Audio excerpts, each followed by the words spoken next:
Hi guys, Pastor John Mel here. I pray that this sermon will encourage you and deepen your faith. Kung na-bless po kayo sa message na ito, please like and share and tag someone and let's spread the word about the goodness and love of our God. Mabuhay po. Alam ko po, excited kayo ngayon. Amen. Pwede bang lumingon ka sa katabi mo, sabihin mo sa kanya, I'm so excited. So excited. Dahil po, nasa third week na po tayo ng series natin ngayon, A Jesus-Shaped Life. And for those of you who are joining us for the first time, we started this series 2 weeks ago. And we're talking about a Jesus-shaped life thing. So we are being shaped through the Word. We are being shaped na mas maging katulad po ng Panginoon, maging kawangis siya. Why? Because we were created sa imahe po ng Panginoon. So we have the ability and we have that characteristics. So week 1 po pinag-usapan natin that we are created in His image or Imago Dei, ibig sabihin ng image of Christ. And then last week, pinag-usapan po natin yung, ano yung second week? Mens Christi, ibig sabihin ng the mind of Christ. At pinag-uusapan po natin doon na, okay, alam ko marami tayong ginagawa at busy tayo, but as Christians, as followers of Christ, maganda magkaroon tayo ng kagaya ng utak ng Panginoon. And third week, we will be talking about Cor Christi. Okay? So, pag sinabi po natin Cor Christi, sa Latin word, ibig sabihin is the heart of Christ. And this is what we're going to look at this morning. And I want to bring you on this subject, kung na patatagalin, I am thinking of you. Sabi mo nga sa katabi mo, I am thinking of you. Gano'ng kadalas? I shared this to our pastoral meeting yesterday. Sabi ko sa kanila, you know what? I'm thinking of you lately. I'm really curious and wondering, how are you? A lot of you here are busy, so preoccupied. Yung iba dito, so in love with the Lord, of course, and with their relationship or partners, whatever. But I'm thinking of these people. And when I was preparing this message, Lord, ano kayang iniisip ninyo ngayon? Lord, papaano nyo kami kaya tignan? Or whatever we do, papaano nyo kami naiisip sa kung anong gagawin namin bukas, kung anong gagawin namin sa mga lawa or whatever. So, let me bring you on this subject. I am thinking of your Cor Christi, the heart of Christ, because we will see kung ano ba talaga yung ugali at ano yung characteristics ng Panginoon pag pinag-usapan natin yung puso ng Panginoon. You know, in the Bible, ulitin ko po ito, pag sinabi nating mind and heart, it is correlated. Pag sinabi natin correlated, pag sinabing, okay, you have a mind of Christ, ibig sabihin, you have the heart of Christ. Kasi mind, ibig sabihin, not literally our brain. Heart doesn't mean literally our heart, but our inner core. So, what are you thinking lately? And I want to raise these questions na maglilid po sa message ngayon. What kind of relational culture do we want in our church? Kung tatanungin po kayo ngayon, do you even think of the church? Or kung iniisip niyo po ang simbahan ngayon, ano ang iniisip ninyo? Lord, gusto ko magkaroon ng ganitong culture sa church.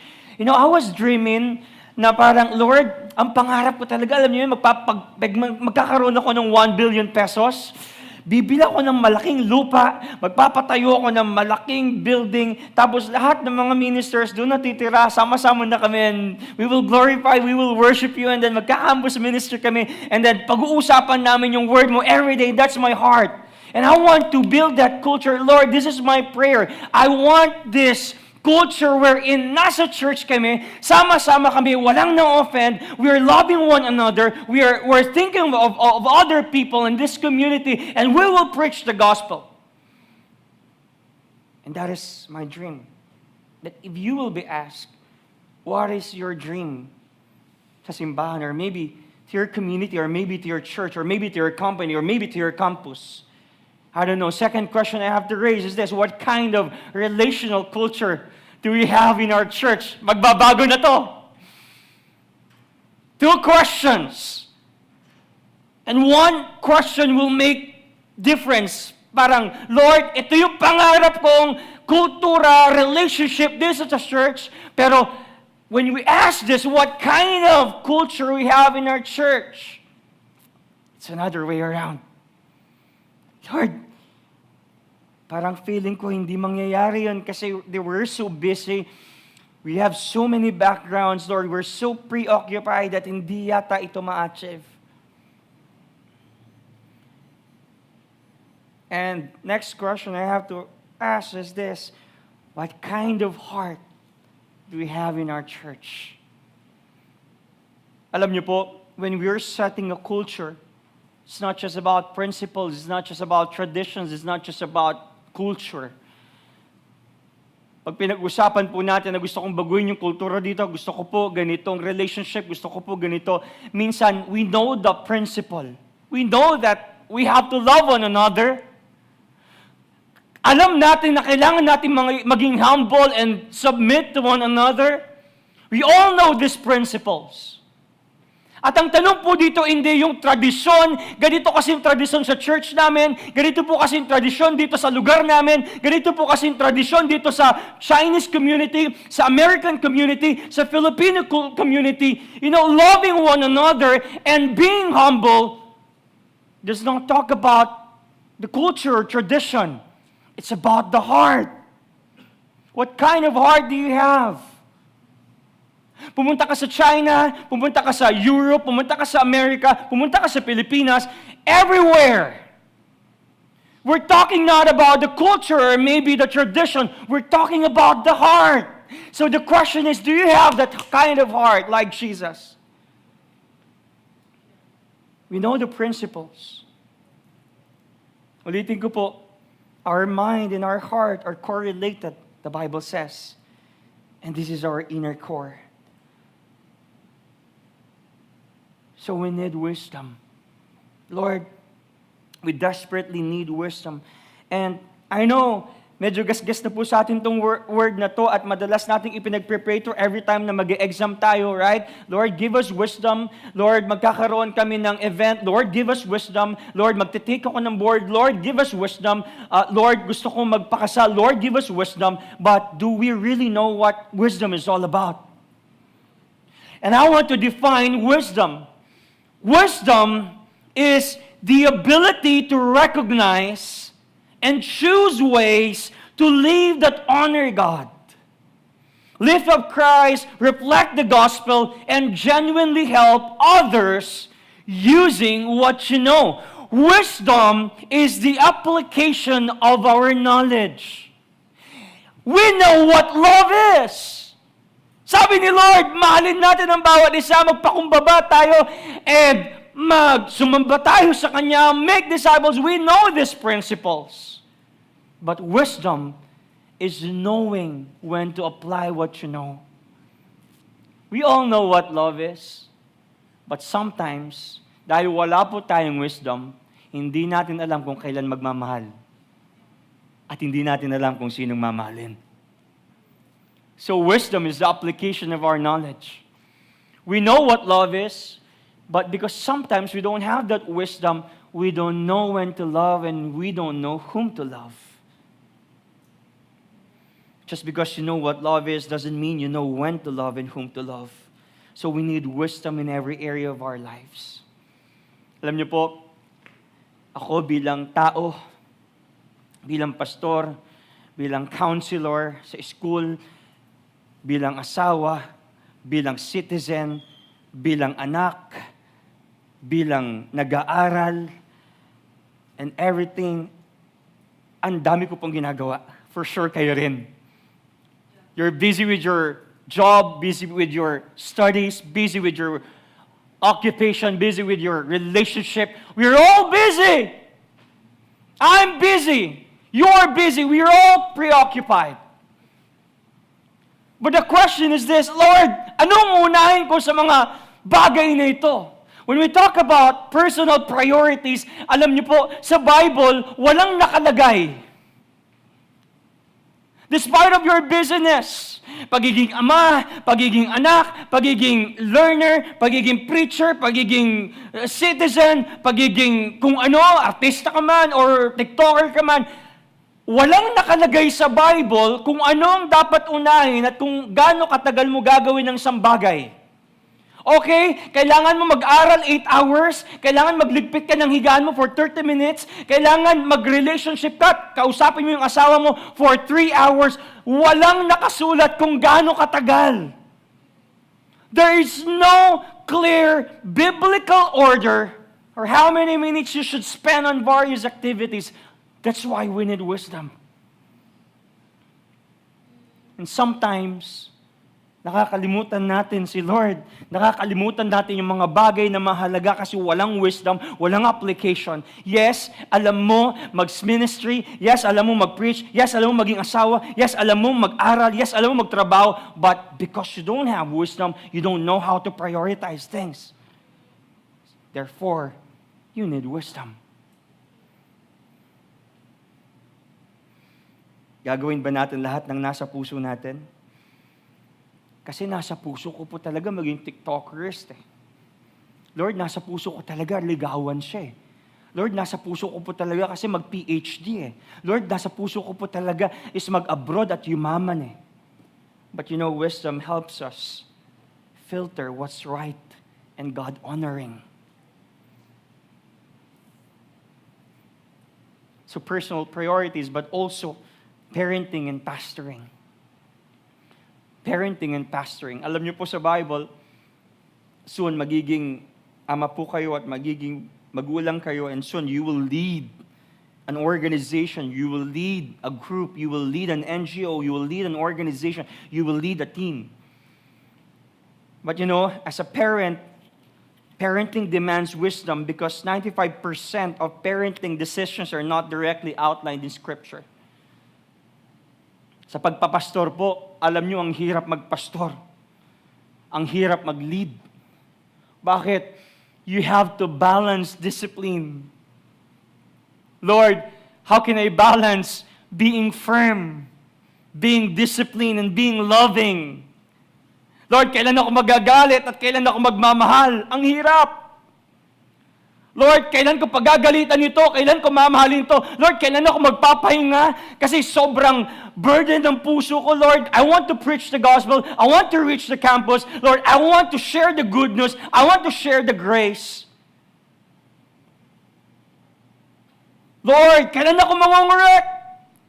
Lord, kailan po ako mangongonfront? Lord, kailan ako magiging gracious? Lord, kailan ako magiging firm? You need wisdom. And this part,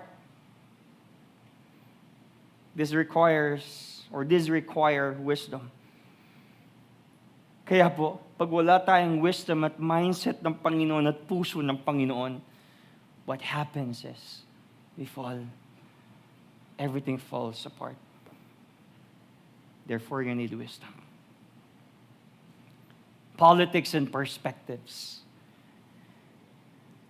The balance of citizenship. Politics, what I mean on this is not how you should vote or whom you should vote. Ang tanong ko po dito is, how do you live as a citizen of heaven first, not just a Filipino? Maraming ngayon dito, maraming pinaglalaban na partido, maraming pinaglalaban na kulay, maraming pinaglalaban na mga personality. But how can I prioritize, Lord, alam ko I am in the world, but I'm not of the world. So Lord, ang citizenship ko dahil Kristiyano ako sa heaven. Kahit na ipaglaban ko itong partidong ito, kulay na ito, personality na to, mga kung ano man yan, whatever, ang citizen ko ay sa langit. Paul reminds us that our primary identity is not as Filipinos, Americans, Chinese, or whatsoever. It is as citizens of heaven. Philippians chapter 3, verse 20. So however, yes, we're heavenly citizen. Our identity ay meron po tayong kultura ng heavenly citizen, but it doesn't mean we exempt us from living responsible. sa lupa. That's why we need wisdom. Tell to yourself, may wisdom ka ba? Or ask yourself, may wisdom ba ako?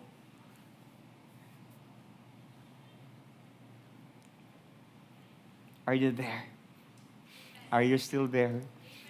I just laid the foundation. Di ako galit. I'm just so excited. So it leads us to the question of what kind of relational culture we need. Lord, itong sinasabi ng pastor na nasa harap kong nakaputi ngayon, so anong gagawin ko para magkaroon ng relational culture na sinasabi niya, tinatanong niya?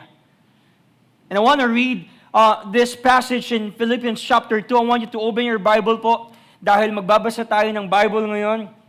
Philippians chapter 2, particularly in verse 4.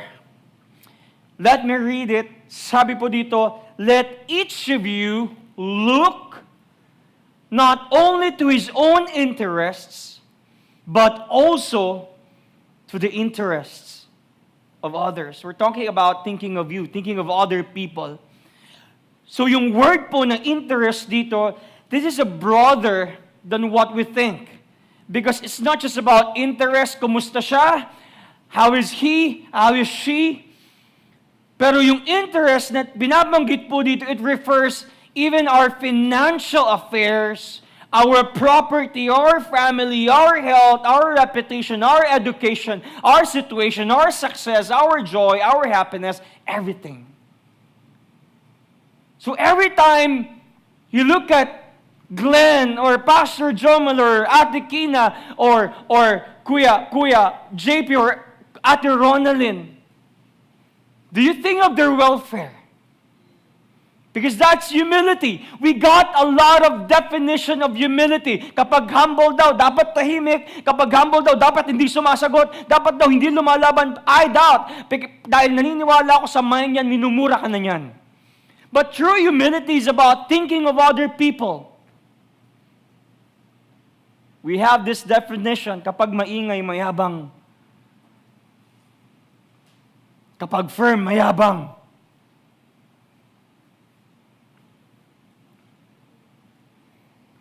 Paul says, we must actively look out or spy out. Sabi po dito, spy out or look out. Look carefully after the needs of others. So nung pumunta po kayo dito, iniisip niyo po ba yung mga leaders natin? While I was preaching this, I was thinking of our pastoral team. Lord, I'm praying for them, Lord. I want to raise them and so that they will raise leaders in this generation. And this verse echoes words of Jesus. Love your neighbors as yourself. Love your neighbors as yourself. Alam niyo po, may mga magulang po ba dito? Isa po akong magulang. Si Ate Mav, magulang yan. Si Ate, may mga magulang pa ba dito? Alam niyo po, may mga parts sa atin ng mga baby si Camry, Ma'am Mav. Mahal na mahal niyo po yung inyong anak.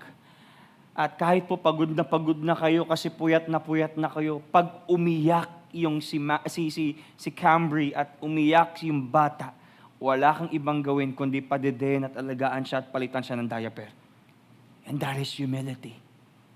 Despite of your tiredness, despite of being preoccupied, naisip mo pang alagaan yung ibang tao, and that's humility.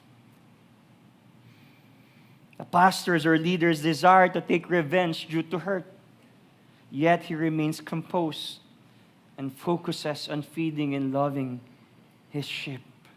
That's humility. Sino po dito bago kayo pumunta sa church, pagod na pagod kayo? Pero nung naisip mo yung disciple mo, teka, wala magdi-disciple sa kanya, inaabangan niya ako, wala manlilibre sa kanya. That's humility. You have to be there. So the key to this lifestyle is humility. Going back to that question, Anong gusto mong relational culture ang gusto mong magkaroon ang church natin? The key to this lifestyle is humility.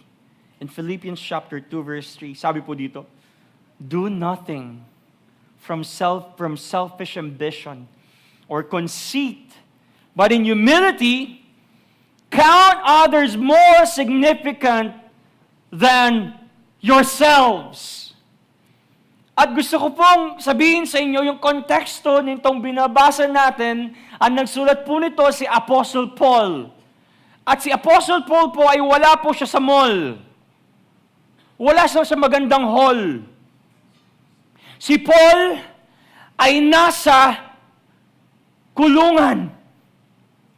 And naka-address itong letter niya sa Church of Philippi, telling them, hey, be united in the Spirit. Hey, be joyful. Rejoice always. And he was thinking the welfare of other people nang nasa kulungan. Ang sarap isipin at ang daling isipin ng ibang tao, ng magulang mo kapag maganda ang lugar mo sa abroad dahil you are earning 6 digits. But this apostle named Paul, ang sabi niya, okay, nasa kulungan ako, but I am thinking of you.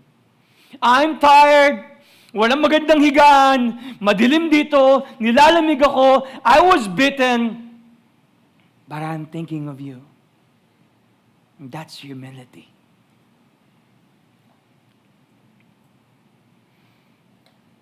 This means lowliness of mind.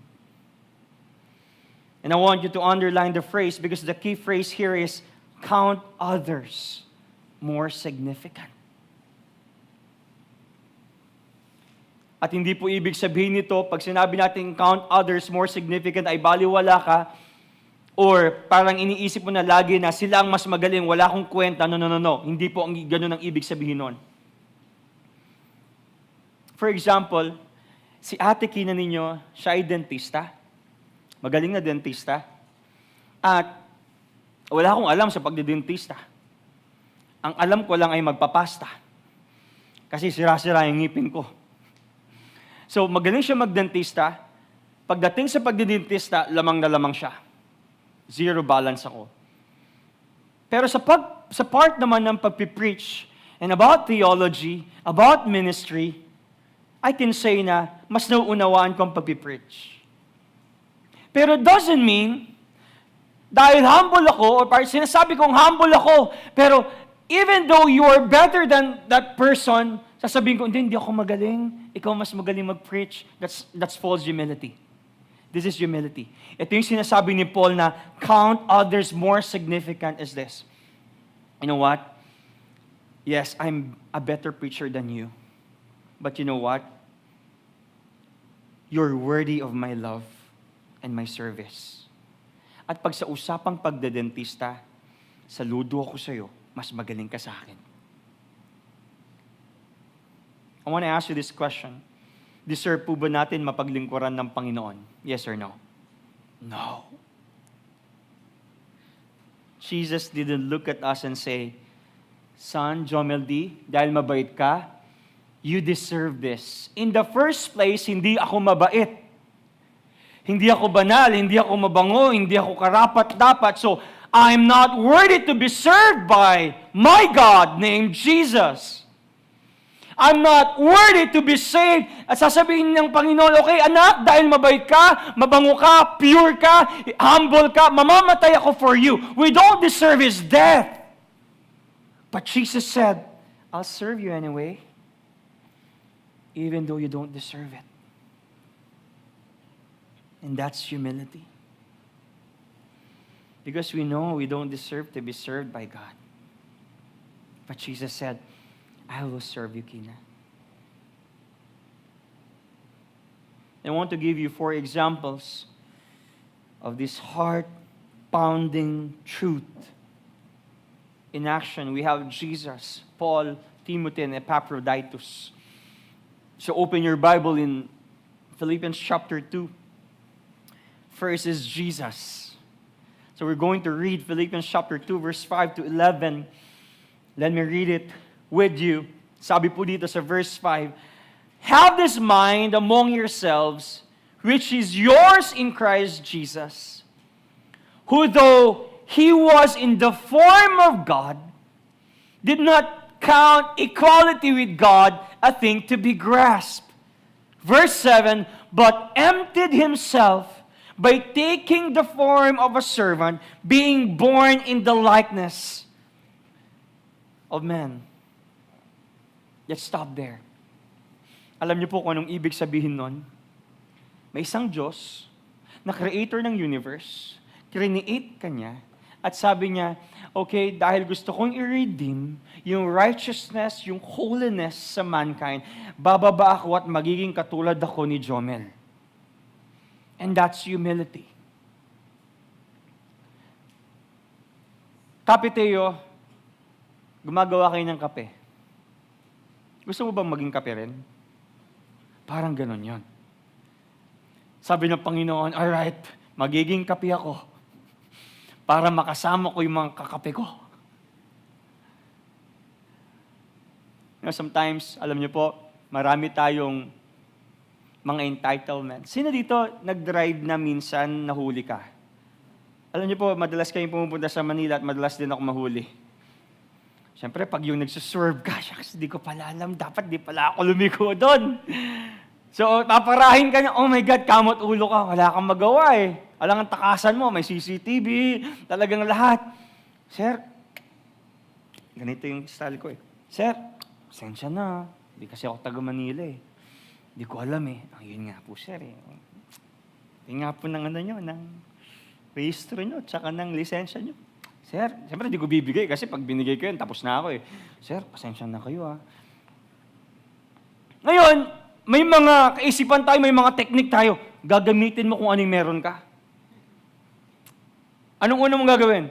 Una sasabihin mo, sorry po, hindi talaga ako taga Tarlac, taga Manila, taga Paniki po ako eh.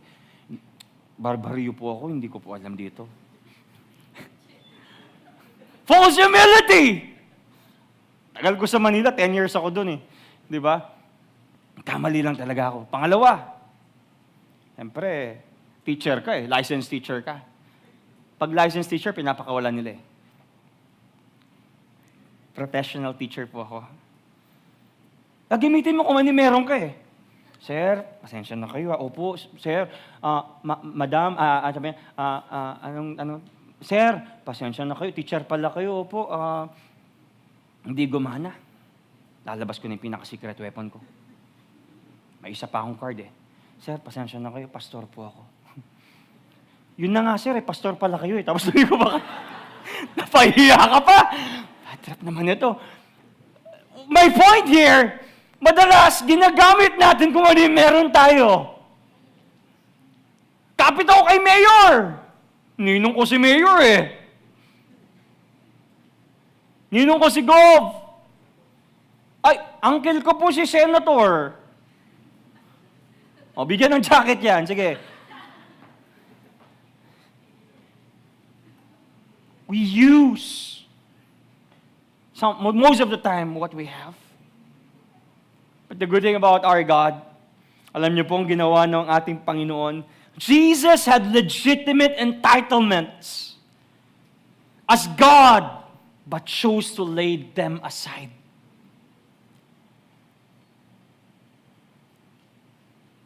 Si Jesus ba ay kaya niyang yung mga Pariseo, bigyan niya ng ketong immediately? Kaya niya yon. Si Jesus ba nung bumaba dito ay kaya niyang, alright, sige, mantitrip ako, power trip, tinitira niyo ako, I can do everything. Si Jesus ba pwede bang, hindi na siya dumaan dito sa cross at sabihin, okay, mamamatay ako dito, dadanak ang dugo, whatever, magpapadala na lang ako anghel, or ng mga hari, or ng mga propeta, para patawarin kayo. Pwede niyang gawin yon. Because He is God. But good thing about our God, Jesus, He stripped all entitlements. Yes, He is fully God. Yes, He is fully human. But He never use those privileges. People like privileges. O, di ba ninong mo si Mayor? Doon ka sa harap. Kaya nga ng kwento ko, pastor po ako. Patawarin niyo na po ako. O, napahiya pa ako. Yun na nga, pastor pala kayo, tapos hindi kayo sumusunod sa batas. But he humbled himself in obedience, even to the point of death. This is Jesus' humility. Minsan po, madalas. Di minsan, madalas. Yabang-yabangan ka dito, diba? Akong pinaka-boss dito.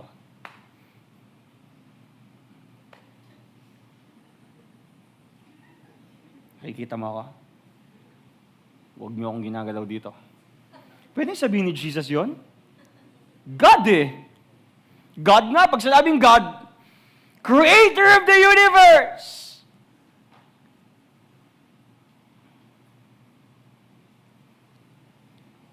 At pwede niya sumbatan yung mga pariseyo, huwag niyo akong ginaganyan-ganyan. JP. Hindi kayo pariseyo, okay? Kunwari lang ito. Glenn, gusto mo bang Diyos ako. Ba't niyo ako binabastos?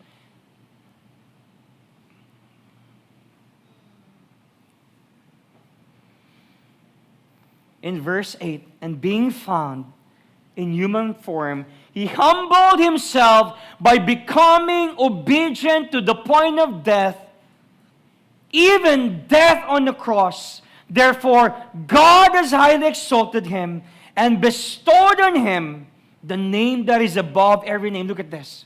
Dahil yung Diyos nating si Jesus mapagpakumbaba, anong ginawa sa kanya ng Ama? Itinaas siya.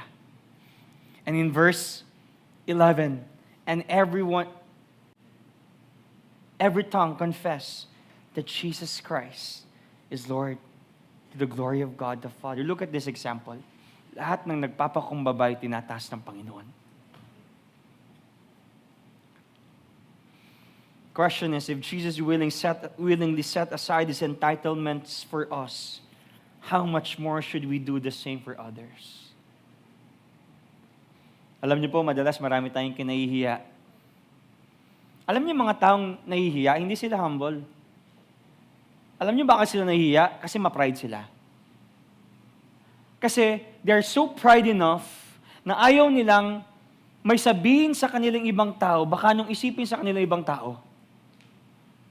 Sige, anak, pakita mong magaling kang pakita mo yung tinuro ko sa nahiya ako. Bakit siya nahiya? Because of pride. Dahil hindi niya kayang tanggapin yung sasabihin ng ibang tao sa kanya kapag nagkamali siya. So yung mga, nahiya ako. Ang iniisip nila, sarili nila. Pero yung mga makapal na mukha, kagaya ni Glenn, humble yan. Bakit? Kahit anong sabihin ninyo, worship ako, Lord. How much more should we do the same for others? Sabi mo sa katabi mo, humble ka ba? Oh, narinig ko kayo, hambog ka ba? Sabi mo.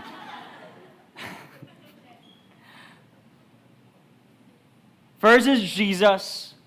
Second is Paul. The example of a poured out life. Philippians 2:17-18. In verse 17, sabi po dito, even if I am to be poured out as a drink offering upon the sacrificial offering of your faith, I am glad and rejoice with you all. Okay, guys. Context. Mahalaga yung context. Para po maintindihan natin. I want you to underline the phrase. Naka-underline na dyan. Poured out as a drink offering. This is a powerful metaphor. Pag sinabi po natin poured out as a drink offering in the Old Testament, pag sila po'y sumasamba at nag-o-offer ng sacrifices sa altar, ang ginagamit nila is wine or oil. So si Paul, sabi niya, Lord, or people, or Church of Philippi, I'm so willing to be the sacrifice so that the gospel will be heard. So he embraced sacrifice. He was so committed, serving without any reservation. Sino po may kandila sa bahay ninyo? Alam niyo po, ang kandila, di ba pag sinindihan mo yan, nagbibigay siya ng liwanag, tama? Imagine niyo tong candle na to. Dinesign siya para sunugin yung sarili niya para magbigay ng ilaw sa ibang tao. That is Paul. I'm willing to be poured out as a drink offering so that you will hear and you will grow in the knowledge of our Christ Jesus. Paul was willing to die daily for the sake of building the faith of others. At sabi dito, Philippians chapter 2 verse 14, ang ganda. Balikan natin, previous verse. And do everything without grumbling or arguing. Alam niyo po, madalas kapag may mga sakripisyo tayo, ano naman yung mga pa-meeting dyan? We are grumbling. Pumunta naman kami sa campus, ang init-init, hindi kaya ng skin ko. But Paul, ang setting niya, nasa kulungan, magiging sakripisyo, magiging sacrifice, and he embraced it. You know, serving other people often brings discomfort, right? But Paul calls believers to embrace it without grumbling. At sabi pa dito, no arguing. Pouring yourself out sometimes requires, choosing peace over proving you're right. Madalas marami tayong mga reklamo. Ano naman yan? Bakit naman ganito? Bakit naman ganito? So let's serve one another and let's think other people without any arguments. Philippians chapter 2 verse 18, likewise, Paul said, you also should be glad. Sabi niyo nga po, glad. And rejoice with me. Sino po dito ang magiging masaya pa rin kahit alam mo na yung grupo ninyo ay kinakatay na kasi you're preaching the gospel? Would you be glad preaching the gospel? Would you be rejoicing, serving one another?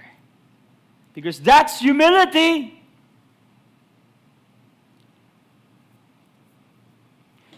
Hey guys, we have meeting.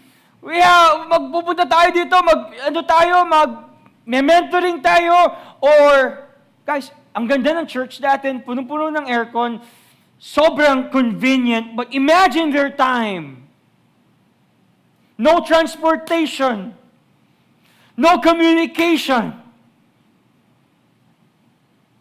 Walang masasarap na pagkain. Ang meron lang sila ay yung puso at meron silang mind ng Panginoon. Alam niyo po ang tanong ko dito habang binabasa ko kasi I'm so challenged. Grabe, Lord. Hindi ko yata kaya to. But of course, I have the power of the Holy Spirit. Everything is possible. Ang question ko dito is why? Why, Paul? Why, Paul? Bakit, Paul? Why are you should be glad and rejoice being the sacrifice? Imagine this, Paul was beaten 3 times. He was stoned.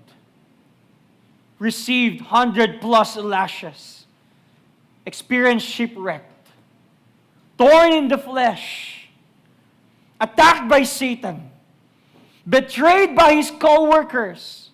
But still, he had anxiety for the church. A good anxiety. Grabe. Alam mo yun, may torn in the flesh, attacked by Satan, nasiraan ng Montero, pinaghagupit, binash sa Facebook, But he had still burden to reach out the churches and preach the gospel to the churches so that they will grow in Christ. So why glad and rejoice, Paul? Because he is a Philippians 2:4 believer. He thinks the interests of others. In fact, sabi niya po sa Romans chapter 1, verse 14-15, I am a debtor. Alam niyo pong ibig sabihin ng debtor? Meron akong utang. What? Utang? Ano to? Sa bangko? Pera? I am a debtor to both to the Greeks and to the barbarians, both to the wise and to the unwise. So as much as in me is, I am ready to preach the gospel to you that are at Rome also. Bakit naman siya may utang? Guys, if you're going to read the resume of Paul, parang kay Ma'am Sheila. Doktor, scholar, teacher, malaking sahod, may mga privileges. He was a Pharisee, he was a scholar. Paul has a privilege for he's a Roman citizen. But why he was a debtor? Alam niyo po kung bakit? Because he had received the grace of God. Sino dito nakatanggap ng grace ng Panginoon? Tapos yun yung nagko-compel sa'yo at nagtutulak sa'yo. Hindi! I received so much grace. I received so much mercy. I received so much forgiveness and love. Therefore, I am a debtor to preach the gospel, the grace, the goodness to my campus, to my family, to my friends. Hey, do you know Jesus already? I am a debtor and you should know Him.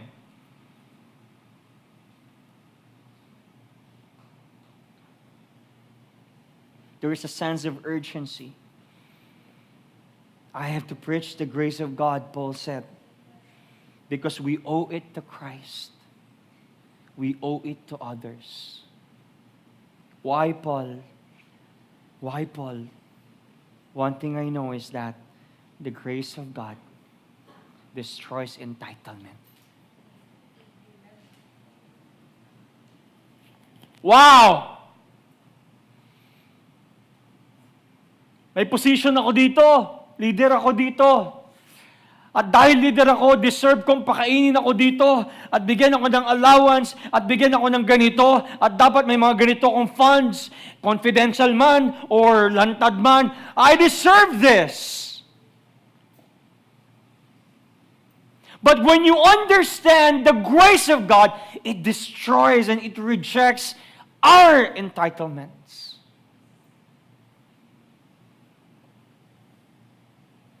When you grasp the grace of God, you stop demanding what you deserve and start living to serve. Alam niyo po, nakakalungkot ngayon. Sabi nila itong generation na to sobrang entitled. And that's true.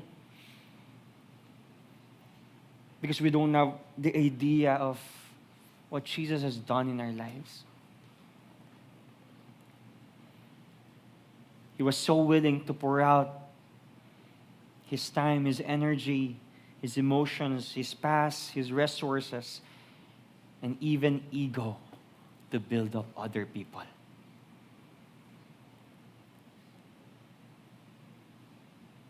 Buhay pa ba kayo?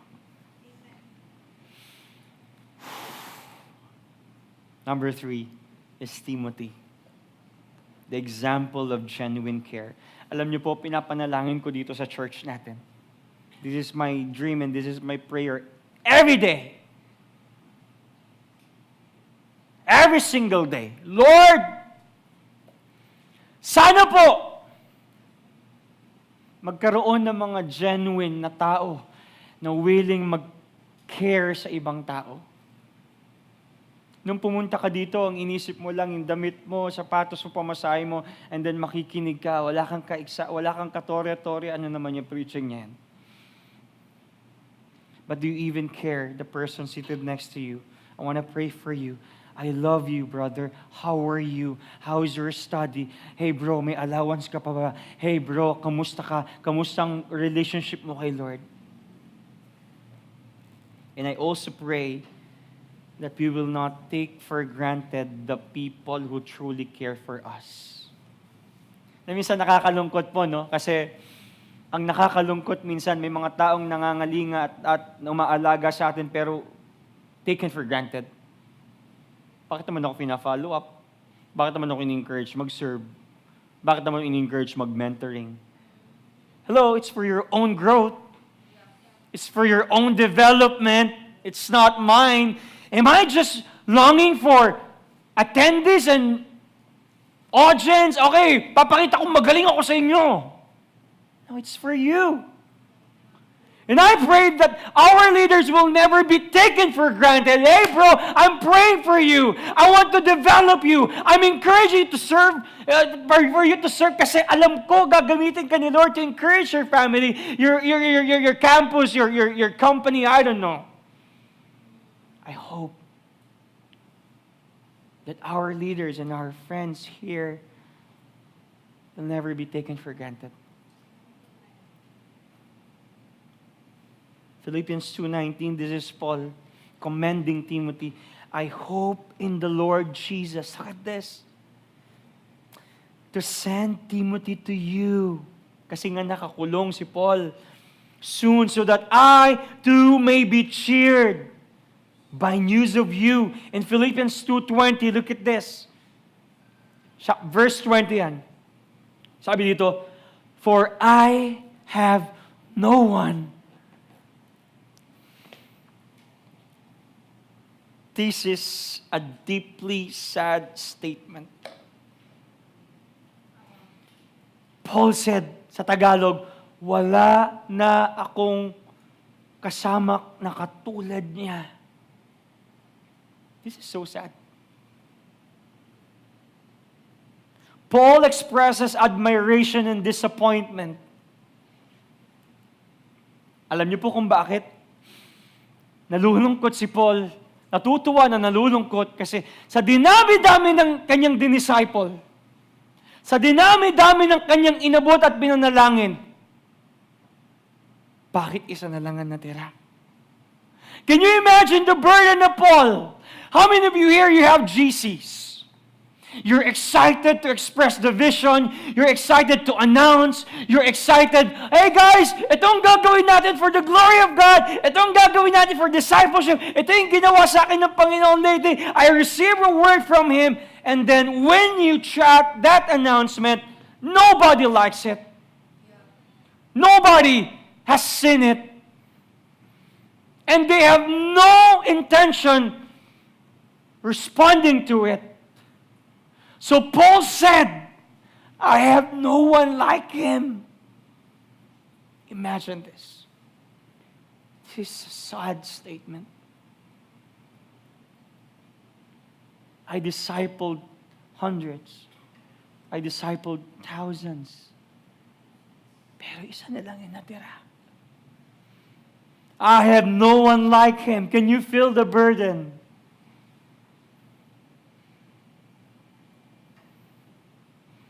And Paul said in verse 21 to 22, for they all seek their own interests, not those of Jesus Christ.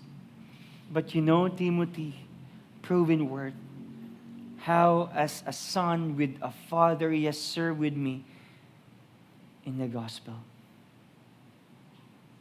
For they all seek their own interests, not those of Jesus Christ. So sad. Alam niyo po, kapag napapagod na tayo, our tendency, of course, and our plan and our nature is to rest. And still, ang tawag po doon, you seek your own interest. Kasi you're tired, kaya gusto mo magpahinga.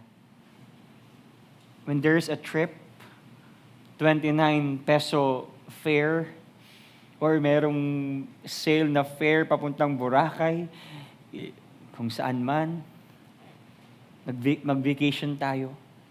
Or when you're exhausted, But humility is this, even though you're tired, even though you're exhausted, when you feel that there's a need to meet the people, to coach them, to counsel them, teka, dapat nandun ako. This is Timothy. Why Timothy? Because Timothy is a Philippians 2:4 believer. Someone who genuinely and intentionally cares for the needs of others. Tell the person seated next to you, are you my Timothy? Or can you be my Timothy? Can you genuinely take care of me? And then last one, and I'm done. Epaphroditus. The example of risking everything for the gospel. Epaphroditus. Sabi niyo nga, Epaphroditus. Ang tagal kong pre-practice big kasi nito. Epaphroditus. Alright. I made it. Practice makes permanent. Philippians chapter 2 verse 25, I have thought it necessary to send to you Epaphroditus, my brother and fellow worker and fellow soldier, and your messenger and minister to my need. Sino po si Epaphroditus? Si Epaphroditus po ay tumulong sa simbahan ng Philippi and kay Paul when it comes to financial aid. But in verse 26, grabe. Like Ronalyn. I can imagine this is you, Ronalyn. For he has been longing for you all and has been distressed because you heard that he was ill. In fact, nagkasakit talaga siya at muntikan na siya mamatay in verse 27. Pero tignan niyo yung ugali ni Epaphroditus at yung kanyang nature. Nagkasakit siya at na-distress siya kasi narinig niya na nalaman ng Church of Philippi na nagkasakit siya. Ano ba yan? It means he was so mindful of the Church of Philippi. Na-stress siya, hindi dahil doon sa sakit niya. Na-stress siya kasi, uy guys, huwag kayo mag-worry sa akin, okay lang ako. I will do this for the glory of God. Why he did this? Because he's a Philippians 2:4 believer. And this is my challenge to everybody as we end this sermon. Become a Philippians 2:4 believers or believer.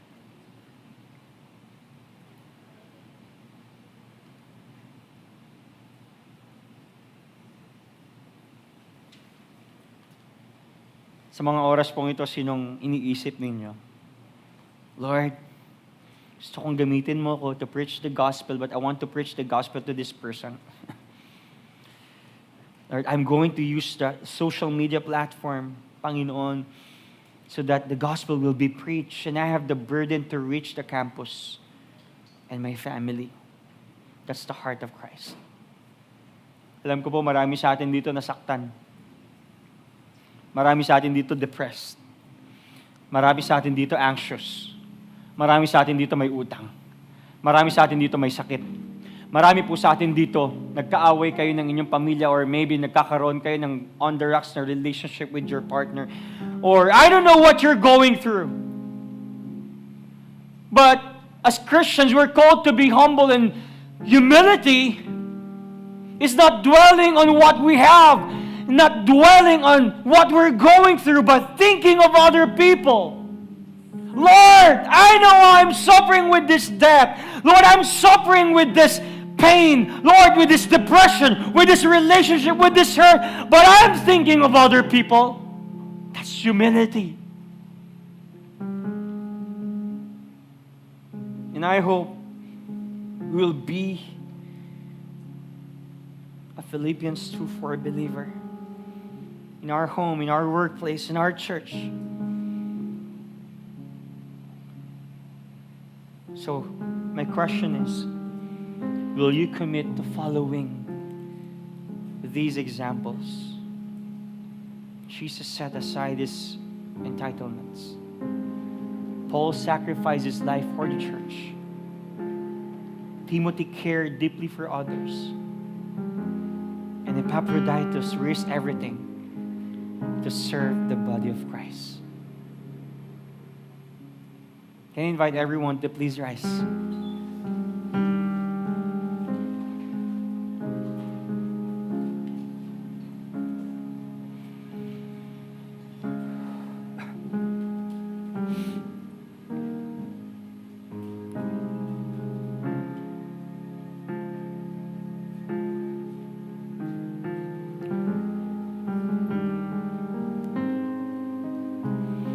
Just close your eyes. Let me challenge you. We were talking about the image of God, that we were created in His own image, created in His own likeness. And last week we talked about the mind of Christ. And right now, we're talking about the heart of Christ, serving other people, loving one another, and having this heart, preaching the gospel, serving one another.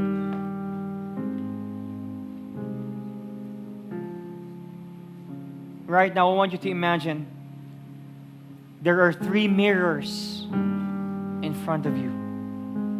Tatlong mirror. There are 3 mirrors in front of you. The first mirror you have is your past.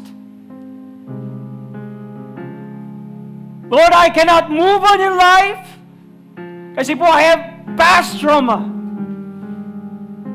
I was molested, I was traumatized, I was hurt.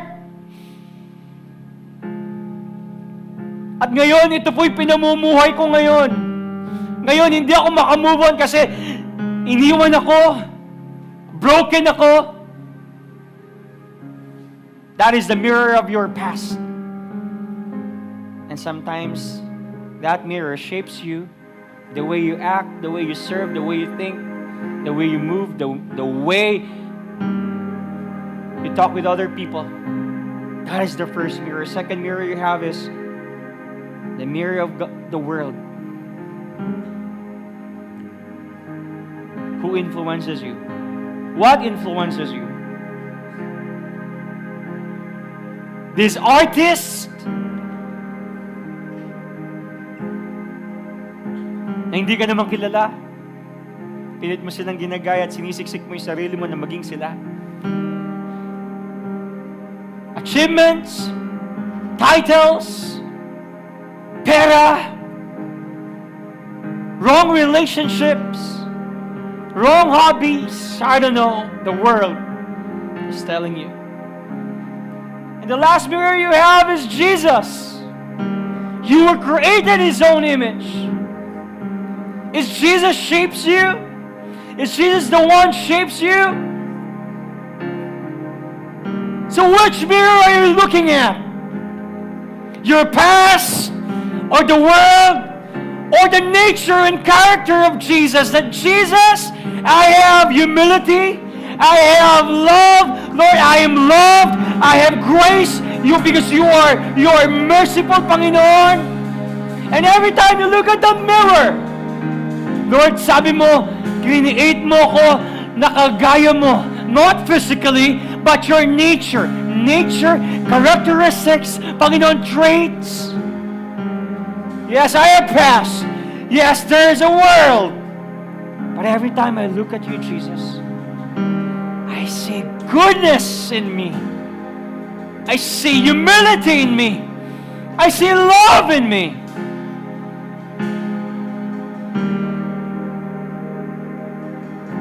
What mirror, which mirror are you going to look at? That's why it's so important to know our image in Christ. Nakadepende kung paano mo tignan ang sarili mo, kung saang mirror ka nakaharap. Praise God. I will choose that mirror, that Jesus mirror, that Jesus mirror. Lord, I'm loved. I'm chosen. I'm forgiven. I'm cherished. I'm treasured. I have the nature of Christ. My standpoint is Jesus. For Jesus is my righteousness. And no one can change that. No one can snatch that. Because Jesus is inside of me. The Holy Spirit is inside of me. And I have the fruit of the Spirit. Love, joy, peace, patience, goodness, faithfulness, and even self-control.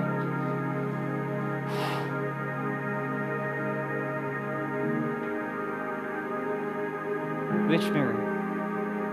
Which mirror? Which mirror? Remember this, you will never move on in life hanggat nakaharap ka sa dalawang mirror ng past mo at ng mundo. In Jesus, there is forgiveness. In Jesus, there is love. In Jesus, you are enough. You are more than enough.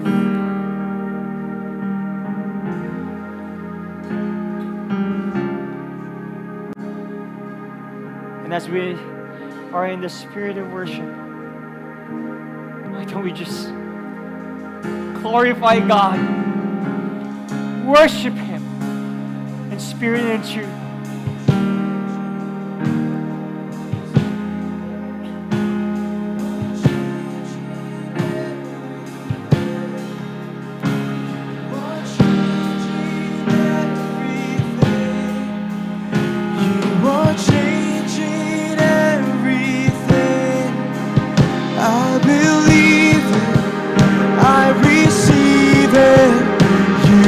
Changing everything. You are changing everything.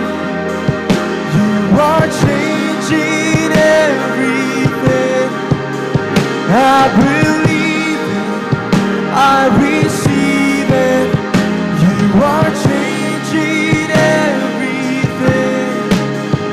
You are changing everything.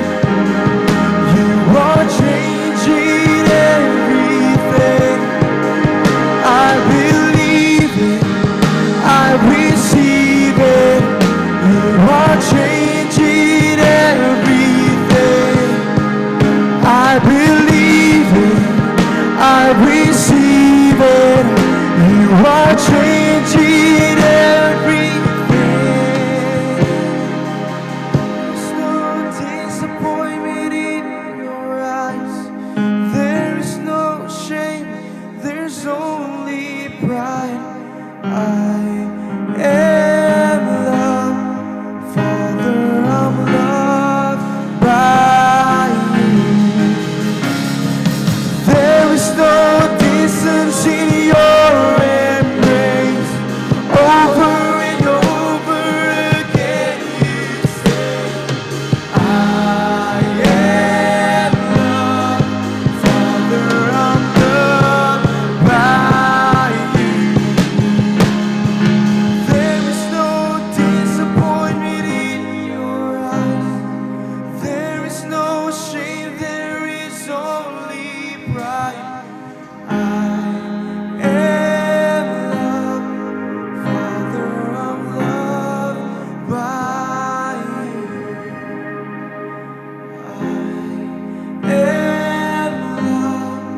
Father, I'm loved by you. I am loved. Father, I'm loved by you.